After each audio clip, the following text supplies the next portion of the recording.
Hey, welcome to another episode of Flavor and Fiction.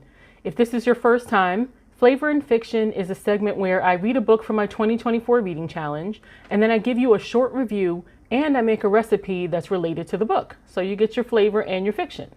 And this time the category was a book that has won the Goodreads Choice Award, and I chose I'm Glad My Mom Died by Jennette McCurdy. And there was a ton of food mentioned in the book, but the one that caught my eye was mashed potatoes. So I made a loaded baked potato casserole. I actually made it yesterday, brought it into work, and my coworker Kevin is going to give you a little taste test review at the end of this video. So stay tuned. But first, let's get into the book. If you don't know Jennette McCurdy, she is an actress from mainly known for her role as Sam on the Nickelodeon show iCarly. And a lot of people were really shocked when she wrote this book. I first really heard about it on Red Table Talk with Jada. She was talking about her mom, and she read some passages of things that like her mom said to her or wrote to her. And just so you know, this is where I insert the trigger warning. There are triggers for SA, mental health issues, and eating disorders. So just so you know.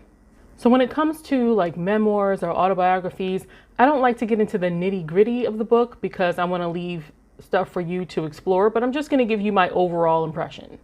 The first thing you should know is that she never wanted to be an actress. That was her mother's dream for her, and she wanted to do whatever she could to please her mother. Her mom had gotten cancer when she was really young, and she went through like a really intense battle with cancer. And Jennette developed some OCD behaviors to try to keep her mom alive. And part of that was just doing whatever she could to please her mom. And her mother was very manipulative and knew that her daughter was suffering and took advantage of it.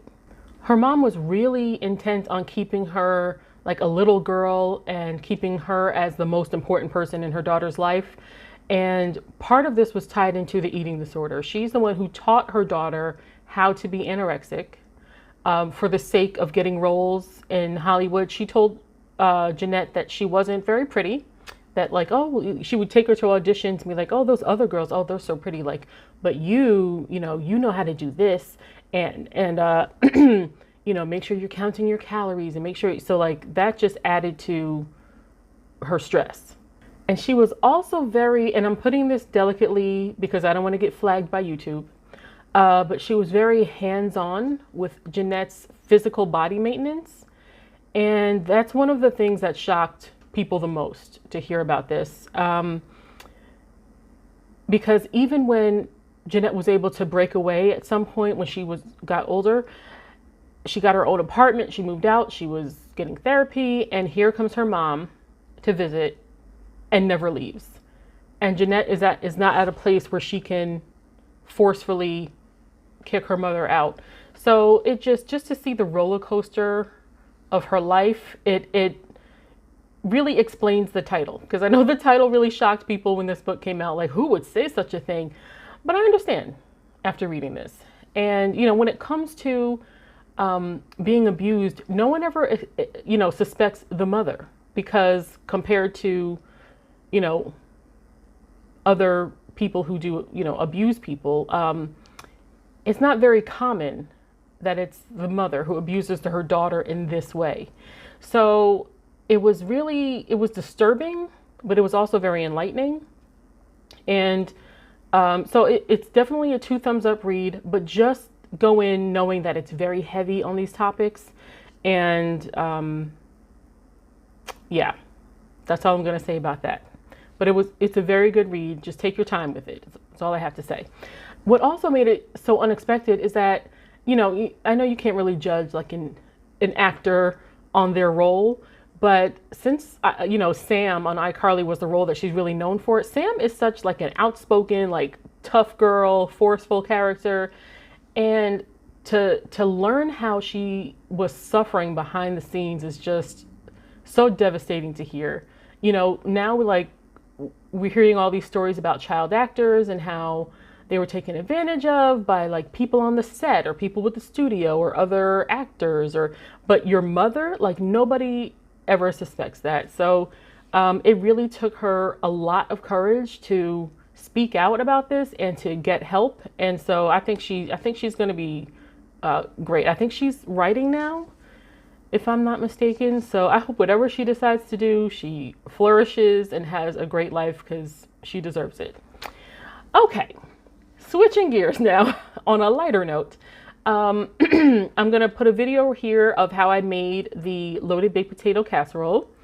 And then I'm going to show you my coworker Kevin's taste test. The first thing you want to do is dice and boil your potatoes. And while those are boiling, you want to cut up your bacon and cook it until it looks like this. Then you want to drain your potatoes, put them back in the pot, add your butter, your cream cheese and sour cream, and give that a good stir. Oh, and the milk. Then give it a good stir. I can stir better once I put this camera down. Then you want to add in your garlic powder and your salt and pepper to taste. Then you want to add in the majority of the cheese and bacon, saving each of those for a little bit of each of those for the topping. Then you spread this in your 9x13 dish, put on the remaining cheese and bacon, and this is what it looks like coming out the oven. Delicious.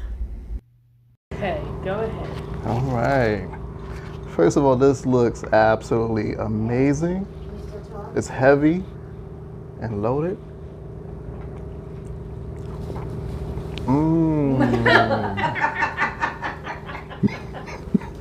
Did it get a little dry? No dryness. Okay. This is nice and filling, tasty, a lot of flavor to it.